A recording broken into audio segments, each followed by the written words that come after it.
So I moved to Boston in January, and I would like to explain you a little bit how I see our graphic department, the work we do, and a little bit of the process of creating a graphic. What's creating a graphic for me? So one of the interesting when I arrived to Boston is that unlike other projects or places, I arrived to one department, to one strong department. The Boston Globe has already a department of, I think it was 7 people at the time, and I arrived from Spain. So when you arrive to a department that is already doing a good work and has already a process of work, you find on a difficult situation, because what you need to see is what can you add to the mix and how can you integrate into that mix. And I have, for me, one of the things that I didn't want to do is to work in the graphics kind of alone, that each artist or each part of the team kind of specialize in a bit or in one part of the graphic. I compare that like to playing on a band. You can be a virtuoso of your own instrument or your own set of skills. I could be the Spanish guitar player. I don't know if you can hear it. Yeah. So, but I didn't want to play alone, because if you step on magic, because if you kind of specialize too much, if you work like in your own way all the time, you kind of get repetitive and you don't grow. So I think that it was very important that in the graphic department, instead of having several artists working in different assignments, I think it's important to each one has different skill set. We have people with great skills at Flash, we have people doing 3D, we have people reporting, we have great artists doing Photoshop. And for me, the idea is to do like a jam session, like where all the people play and play different music or topics at the time. And the interesting thing is how the sounds, the different skills interact.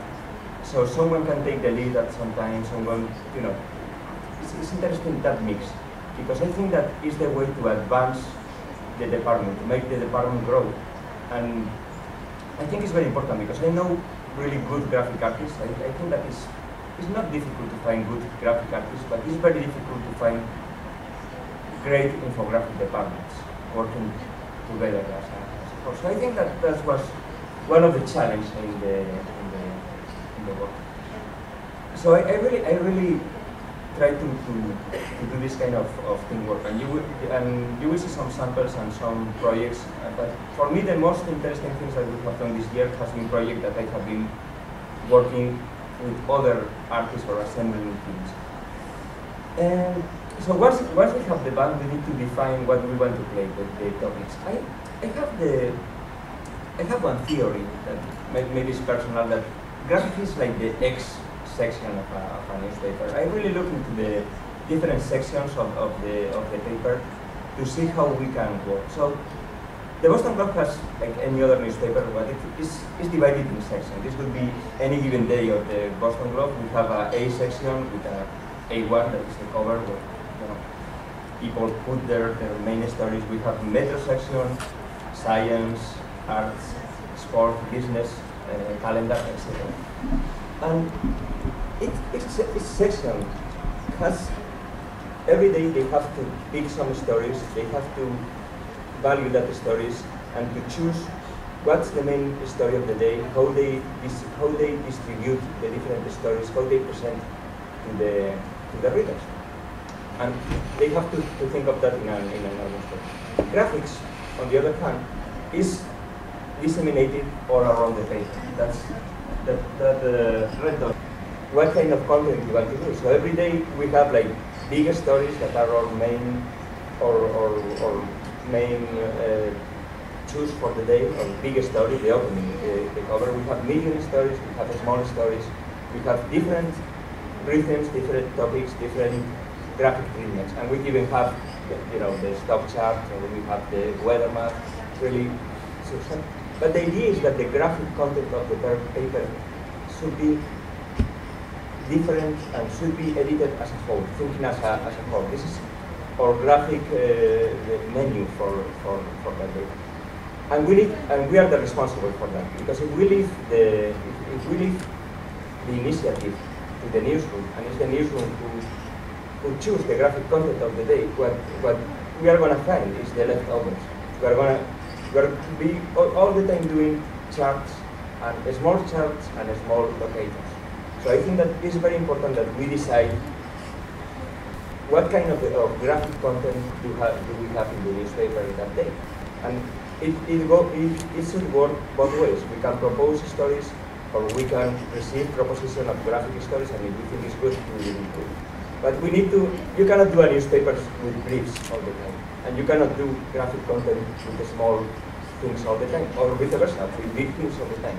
What you need is to value the graphic content and advance in that direction. So, in that regard, that's one of the things that's why we need to work in team, because usually what we have is like a big, or a, not big in size, but a main graphic proposal for that day. And I would like that this graphic proposal would be our main story, and the big stories of the paper has usually have different people working on that story. You have photographers, you have researchers, you have etc. So, for instance, this was a breaking news. It was this story of an accident on the Big Dig. That was the day that the report of the official explanation why this accident in the Big Dig has happened. So we for this graphic we work a team of 4 people. I work on. We have a researcher working on this, Catherine Enricus. We have a graphic artist that has been following this bit for a year, David Butler. Aaron Atencio working the interactive component, and I work with all of them. So, if you want to do something like that in a day, you need to have a team working on that. Let me show the interactive component of this. That was the printed graphic.